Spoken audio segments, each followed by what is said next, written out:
And you seem to be very much so a pro Haskins guy, and you show how, the way you guys at Pro Football Focus break down numbers, that he's much better than these, traditional numbers suggest when you look at plays like where McLaurin drops a ball, where Haskins threw it just perfectly. And you had him, I think you say, over the last 4 or 5 games, is the highest rookie quarterback in the league last year. Yeah, I don't really understand why there's been such a big push to replace him so quickly. Certainly when you compare him to the other quarterbacks last season, he played less than those other guys, but I don't know that his performance was significantly worse. Particularly when you look at sort of how it came about. At the start of the season, obviously he couldn't get on the field, and that was a concern. And then when he first got on there, it was ugly. But by the end of the year, he was playing a lot better, and it actually sort of transformed his game and was pushing the ball deeper down the field and making some more of those big plays that weren't there earlier in the season. So at that point, okay, he played less than these other guys, but I think on a per-snap basis, he's performing every bit as well as a Daniel Jones or a Gardner Minshew. But for some reason, Minshew became the guy that shipped off Nick Foles there. Giants fans are doing cartwheels over Daniel Jones, and yet everybody's trying to replace Haskins with Tua in the draft or with a quarterback in free agency.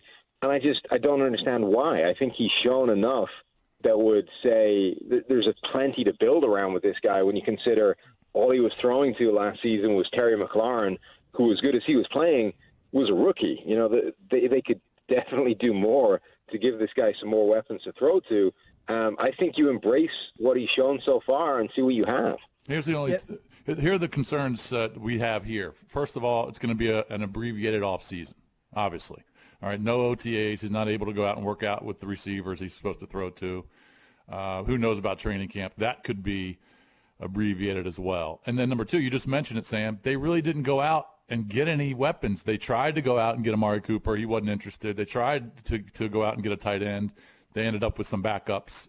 They haven't really added any receivers. So he is going to be working with the same guys that he did last year besides the draft. I'm sure they'll address some of that in the draft. Those are the 2 concerns right now. And a new system. And the system, right? Yeah. Right, and it is one of the best receiver drafts to come along for years, so that part at least is good. But the thing is, all of those things would be true for Tua Tagovailoa if they drafted him as well. Like, the only alternative to a Dwayne Haskins would be bringing in an established veteran, and that's their call to make, but I don't see an obvious, clear upgrade over what Dwayne Haskins could become, given what he's shown so far. I think it's fairly telling that even Bruce Arians, who has always sort of had a rough first season with quarterbacks and then experienced a significant boost in year 2, wants no part of Jameis Winston, given the roller coaster that he is. And then Cam Newton as well as the other potential option.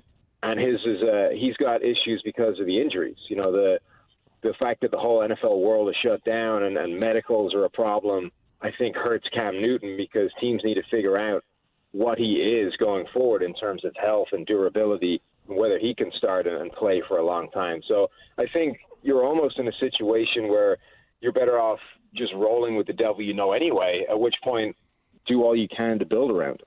Sam, I think an under-the-radar signing by the Skins that could definitely help Haskins going forward is J.D. McKissick. I know he's not a household name, but he's a guy that can catch a lot of balls out of the backfield. And with Scott Turner coming in from Carolina, I know he's not Christian McCaffrey, but he can play like a poor man's Christian McCaffrey role in this offense and help out Haskins in the process. Yeah, I think that's true. McKissick's got an interesting skill set. He can be one of those sort of matchup players on offense where you split the difference between running back and receiver. And I think those players are still underutilized in the NFL. I think overall targets to running backs are not the most impactful and useful thing in terms of actually generating offense and winning games. You might be better off just taking the target you're giving to a running back and sending it deeper down the field towards a tight end or a receiver. But I think the area where that might be different is guys like McKissick or McCaffrey who can legitimately sort of play a bit of both positions and put defenses in a bind from a personnel standpoint, trying to figure out what you play this guy as they come out to the huddle. So, yeah, I think he's an interesting guy that could become part of this offense and give Haskins an outlet underneath in a way some of these other receivers don't. Sam, what was the signing? What does the signing of Kyle Allen tell you about what Rivera's thinking? And then the second question I do want you to address in your article where you talk about Dwayne's arm talent and how it jumps off the page to you.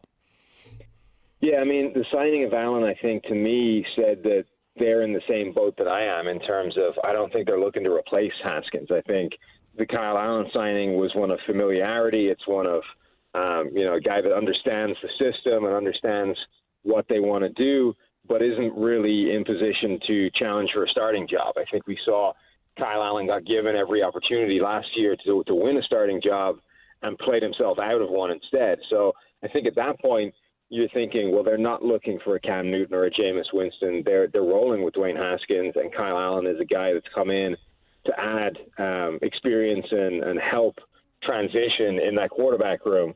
And then, yeah, when you turn on the tape, again, it would make sense to me if Dwayne Haskins had a Gardner Minshew-like arm, and you were saying, okay, he's played okay as a rookie, but, he doesn't have the arm to make all the NFL throws.